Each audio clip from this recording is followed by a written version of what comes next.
One of the reasons that I am so passionate about training people to become health coaches is because our children and adolescents are really hurting.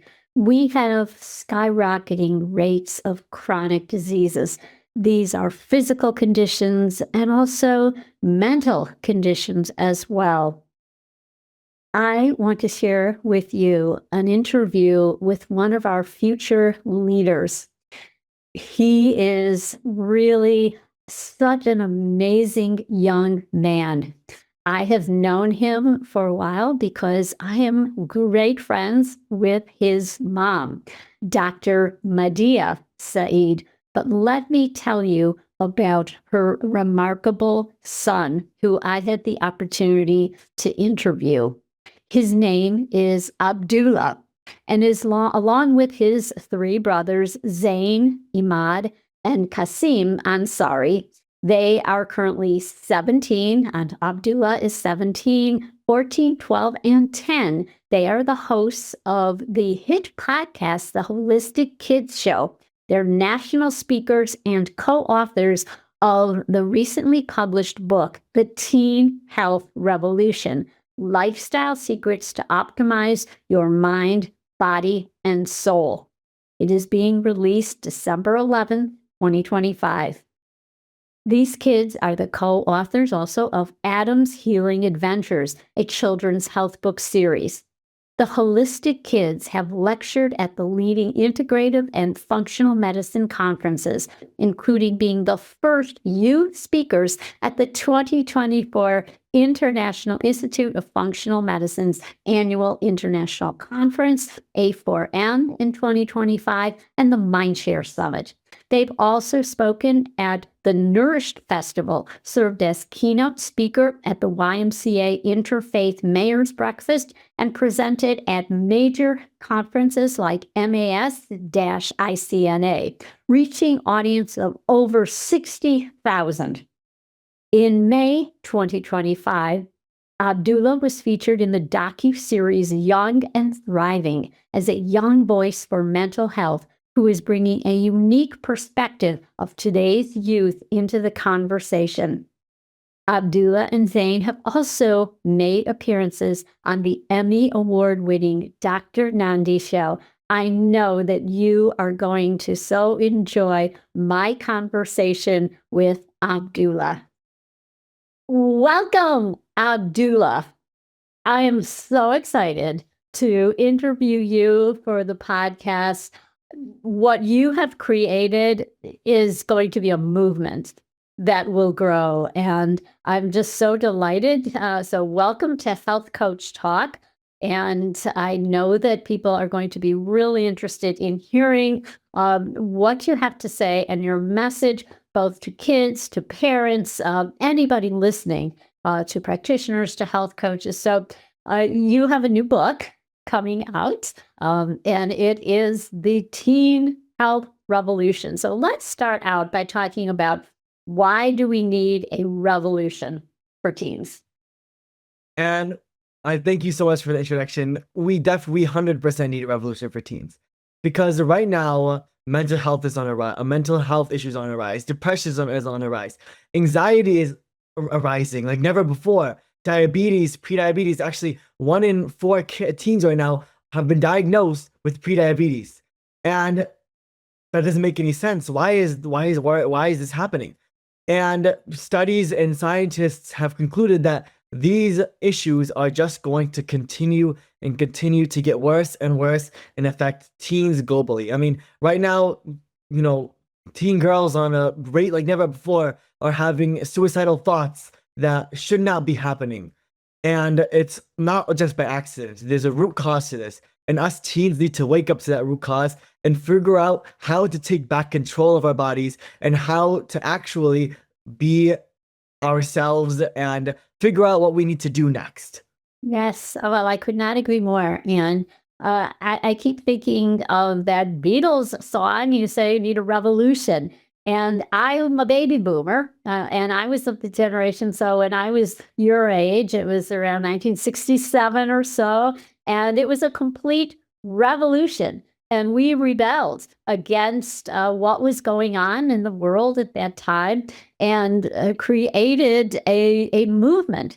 And what I see your mission as, it's in many ways similar. Your movement, let's start with looking at how kids need stress management in their lives, how they're not mindful. So can you talk about how that can be really important, how kids can bring stress management or more mindfulness into their lives? So right now, teens need to be more mindful if we want to change any of what I said. Like I mentioned, like 3/4 of adolescents have experienced depression or anxiety. This is actually directly connected to the lack of mindfulness. Teens were just stuffing whatever we can find to put in our mouths. We're just scrolling mindlessly, not focusing on what we're visually consuming, just living our day, not focusing on what we're doing, just living without purpose, living without being mindful. And if we want to cause change, we have to wake up and realize what we're doing. We have to start reading labels, start figuring out what we're putting into our mouths. What does red 40 do? What does yellow number 5, which is our carcinogen, do? What are we doing to ourselves? And if we want to be able to change our bodies, that's the first step to start. And you talked about stress management. And teens, with tests in high school and middle school, I know we're really stressed right now. And I've seen that with my peers, my classmates, and we need to start managing our stress, because if we don't manage our stress, that's just going to lead to more chronic inflammation, more gut problems. That's going to lead to more mental health issues, more anxiety, more depression. And we need to start now. I know for us, me and my brothers, what we love to do is just deep breathing. And deep breathing is one of the most powerful things you can do for yourself, because it's like a reset for your brain and body.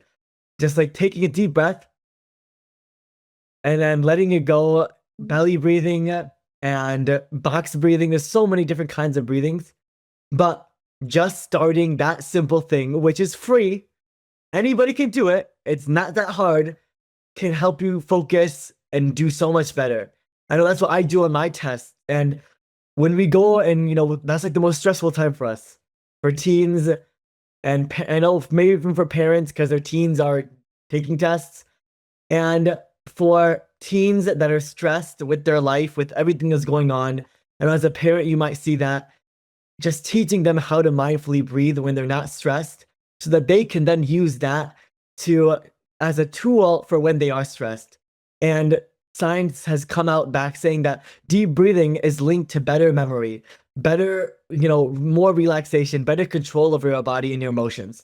And when you can do that, come on, anything's possible.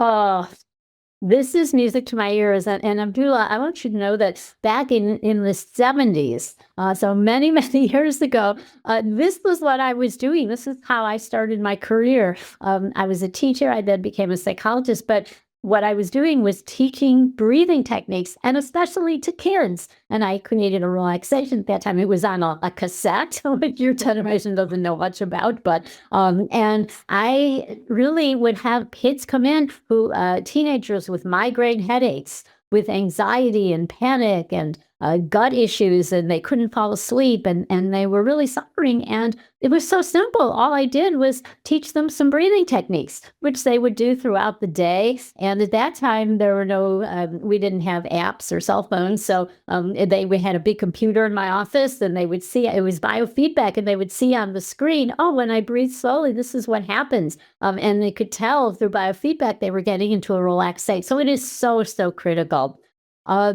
So you mentioned social media, and what do you see that's a big form of stress, and even just having a phone? Every time I was at the airport and I look around, and not one person, especially all the kids, everyone's on their phone. They're not talking to one another. So I wonder your thoughts on that as a teen and what you see in your peers.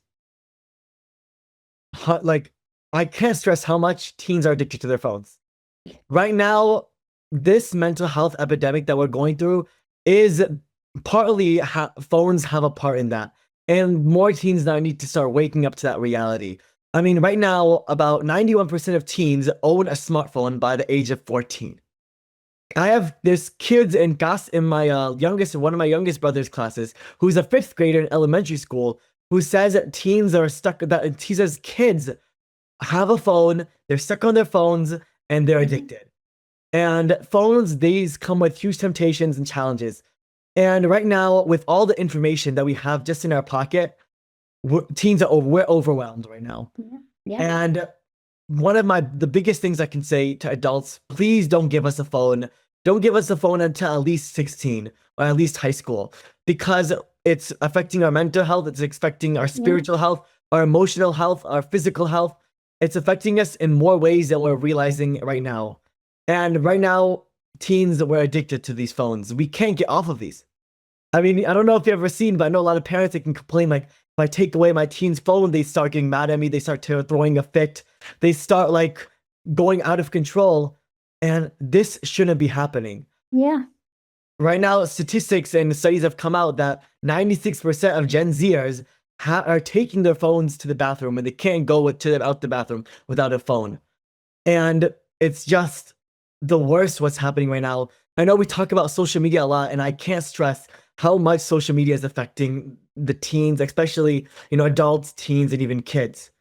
And I can go into how much social media is linked to poor mental health, poor physical health among even college students. Excessive social media was actually found to have higher levels of CRP, which is a blood marker of inflammation that predicts chronic disease, and it's been linked to heart disease and increased risk to cardiovascular disease and even stroke. Look, social media is really affecting our mental health. And yes, I know a lot of teens, they're like, oh yeah, but isn't social media a way we can connect with our friends and everybody else? It's like, yes, social media is a tool, but it can also be used to hurt us. Right now, I can speak from experience and from my peers and classmates. We are living in an age that we're more connected than ever before, but we feel the most disconnected from the world than ever before in all of history. So yes, 100 quadrillion %, phones and social media are playing a huge part in the stress and anxiety and the mental, physical, emotional problems and challenges that teens are dealing today. And this is something that more teens need to wake up to, and more teens need to start doing something about. Wow. Oh, such a good point. And it is really, I think, reached a crisis. So I'm encouraged, and I have toddler grandkids, the twins, and they're not allowed to, they're not introducing them to my daughter and son-in-law, not getting them iPads. And they're waiting as long as possible to have them introduced to these technologies, going the old-fashioned way. And speaking of old-fashioned, there's was an encouraging article that there's a movement kind of back to the 80s, the 90s, and families are even trying to install landlines. Good luck trying to get one. There's nobody to install it, but they're going back to a landline phone. And back in the day when I was your age, if somebody called me, they had to go through my mom and, hello, this is may I speak with your daughter? So they learned manners, but it was a family. Like if you wanted to make a phone call, you had the family telephone. You didn't have your own phone, and you had to also remember phone numbers. But also people are, I had read that kids are getting really tired of the streaming thing and not having, so they're interested in actual physical records and cassettes. So I'm hopeful that maybe there'll be some movement back again. But let's turn to food, because I know that's something that you really see big problems, and you and your brothers. I love when you go into the big stores and point out products that we should or shouldn't be eating. So what's going on with ultra processed foods, and what do you see your friends and your school, your classmates doing, and what do you do? Because isn't there a lot of pressure for you to, hey, come on, eat this with us? So right now, ultra processed foods are controlling teens. We're being manipulated and controlled through these food companies and industries to be hooked to their foods. And for anyone listening, like thinking, what, why would ultra processed foods be bad? Doesn't it have like food in the name? Like, isn't food good for you? Mm. And honestly, we like to call these like fake food because ultra processed foods has been controlling like the media and has been dictating what it's been people think of it for the last few decades.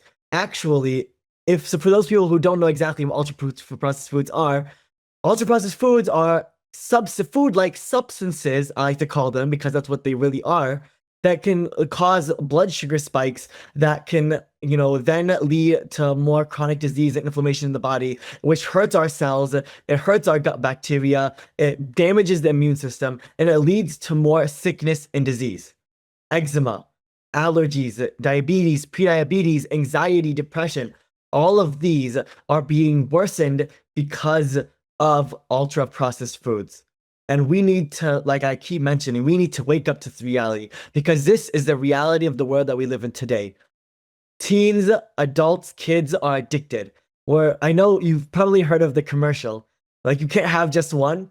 Yeah. And it's just so Yeah, true. it's true. It's true because these companies have specifically designed and like chemically changed these foods so that we're addicted to them, so that we overeat these fake foods because to them, they don't want us to stop at just one bag. They want us to eat more and more and more because it's all about making profit. It's all about making more money from us and using us to become richer and richer and richer. And that's why when a lot of like my friends and peers, they say, yeah, but wouldn't they tell us if it was bad for us? I was like, if they tell us it's bad for us, then we're going to stop buying from them and they're going to start making less money. They don't care about our health, and we need to recognize this and start making decisions and educating ourselves. And it's really interesting when me and my brothers were researching for the book. I don't know if you've heard of this, but actually, R.J. Reynolds and Philip Morris back in 1980s actually bought out Kraft and Nabisco, which is part of the food industry today, and they moved their scientists from the tobacco industry into the food industry. And from there on out, they employed the same tactics that were used in tobacco industry, making cigarettes cool, saying that's healthy. And they started to put that into, the cereal brands, the chip brands. They started to, how the saying that breakfast is actually, I don't know, maybe more like the early 2000s and even now, that breakfast is the most important meal of the day. Yeah. And how that was pushed for so long. Actually, I know this is shocking because this is what I learned in school. That was actually pushed and created by food industries so that we would start eating cereal brands every single day. And they said, breakfast is the most important food of the day, my meal of the day. Buy our breakfast, buy our oatmeal, buy our, cereal and whatnot. And that's how they made more money. And that's how they've manipulated us into thinking that they're the only option. They've manipulated us into thinking that eating natural, real food is hard and that they're the only option, when in reality, there's so much that we can do to help ourselves and find and eat real natural foods. And so, and now I just want to come, because the similarities, they're just universal. I don't know if you remember, but cigarette brands used to make it like I mentioned, used to make it look cool. They used to have like cartoon animals and cartoons that promoted it, and I don't know if you remember that.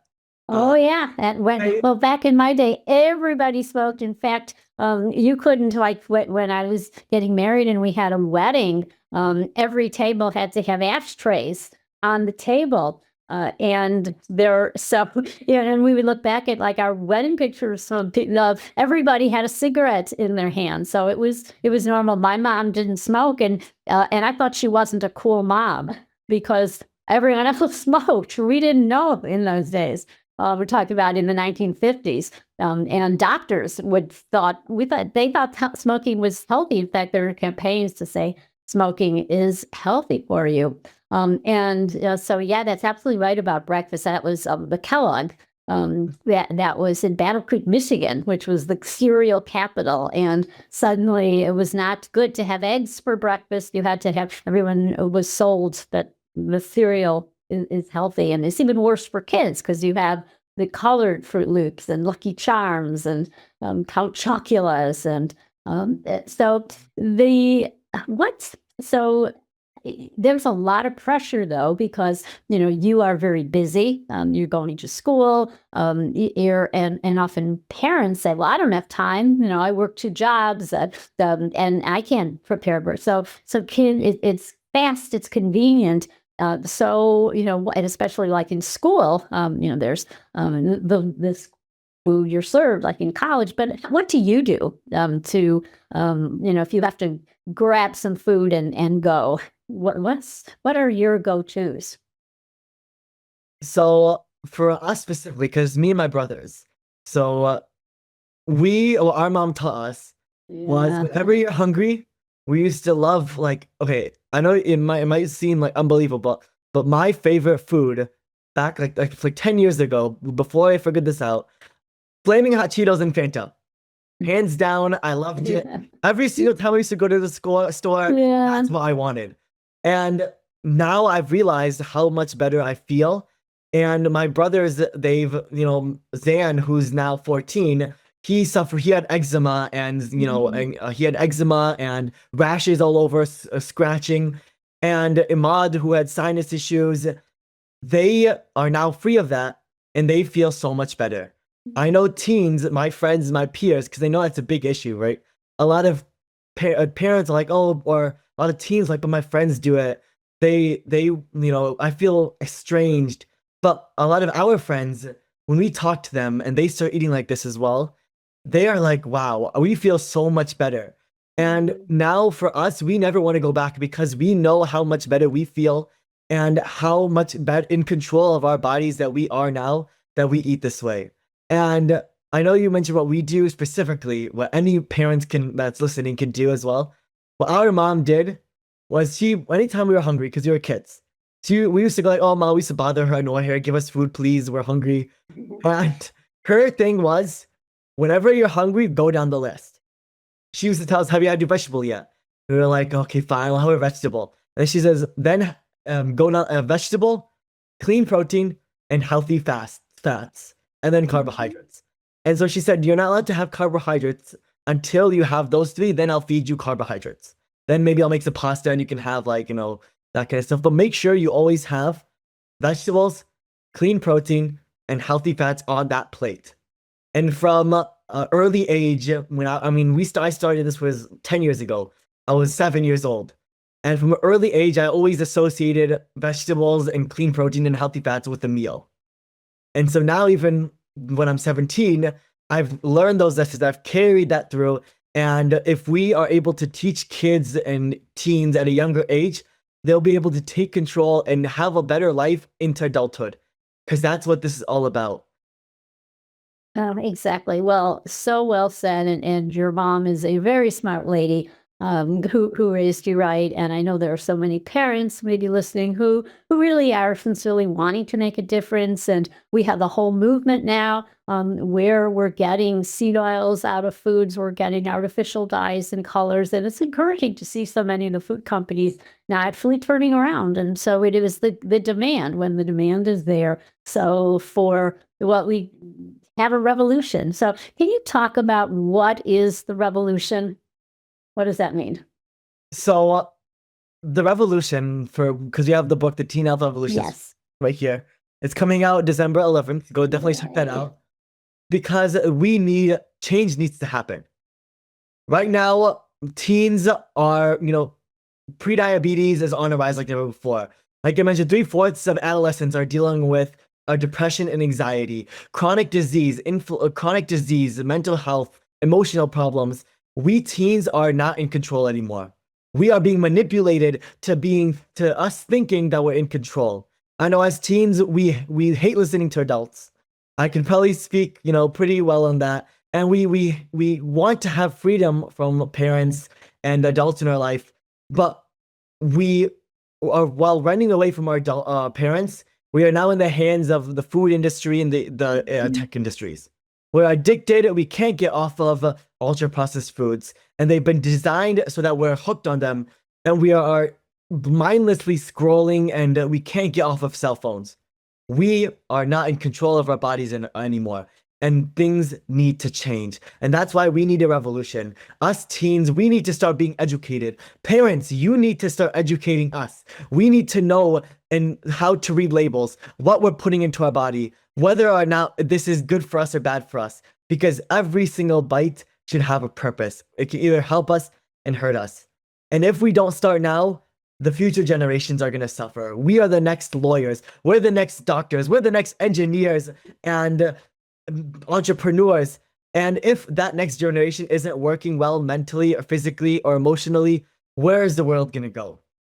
And we need to wake up now and take action now, because otherwise it's not going to end good for us. And we need to recognize that and make that decision.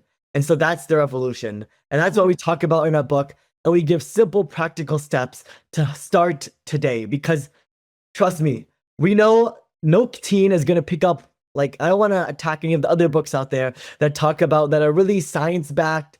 But like, we'll fall asleep after the first page or 2 pages, maybe if you get lucky. We wanted something, a handheld book, simple, easy, practical, that any teen can go, and actually backed by 200 experts, Harvard professors, New York Times bestsellers, renowned experts around the world that have given us feedback when we were researching for this book, and we talked to them and interviewed them on our podcast to give us practical tips. And we put that all in this book because it helped us so much. And we want the entire world to be able to change and take back and feel good in their bodies once again.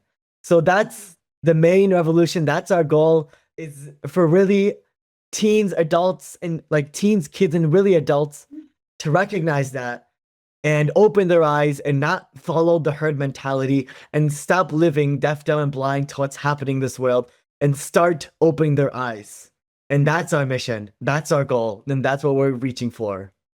Well, what a beautiful mission. It is so sorely needed in today's world. And we are here to support you because we have a lot of health coaches who listen to this podcast, for those who want to be health coaches, and sometimes kids don't listen to their parents, but they'll listen to a coach and a guide. And that's why I think having health coaches to help teens and kids to adapt what you are talking about, and also training young people to be these coaches, to go into schools, to go into colleges, to really help people where it is most needed. Because you are absolutely correct. We have a crisis in mental health and physical health. It's not getting any better.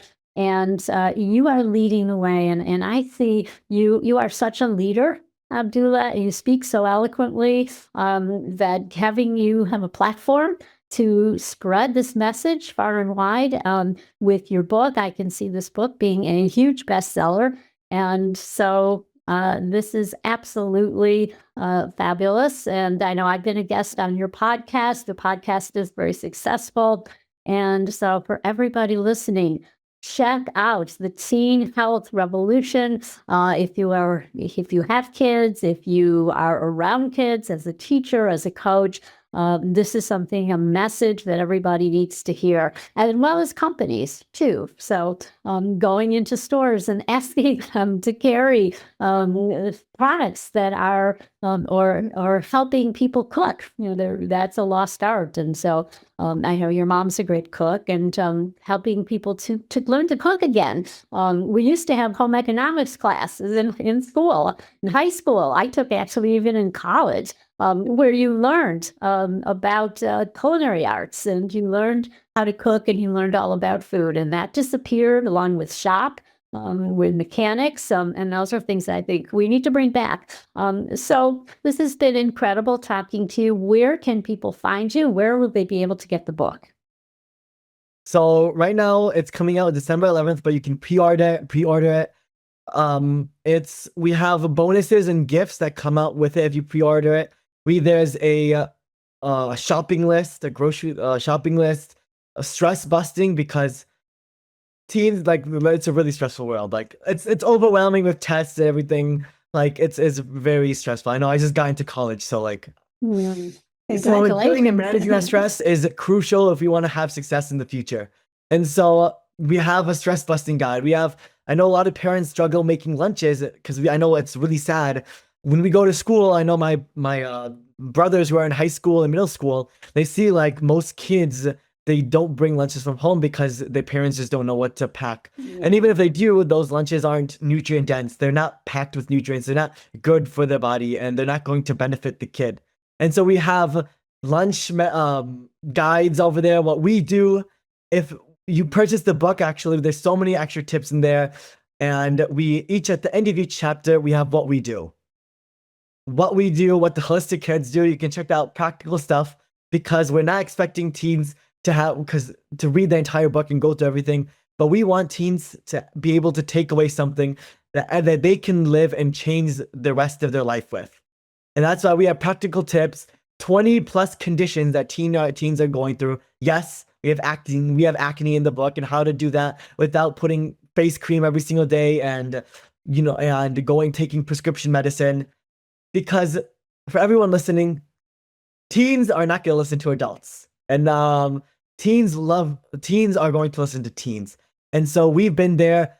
I just graduated from high school. I know how it is. And I know the revolution that for all the parents out there that want to help their kids, we are trying our best to spread this message because teens are not kids anymore. We have the power to take back our lives, to take back control of our future, and to change our path and cause that ripple effect in schools, in families, in our community, with our friends. It is possible. So check out the book. It's on Amazon, Barnes & Nobles. We might come out with an audiobook later on, but right now that's still in the works. So definitely check that out because we've worked for the past 2 years on this, and we'd love to get that message out there. Fabulous. Well, we will help you get that message out. It has been such a joy to speak to you. Bye now. Bye-bye.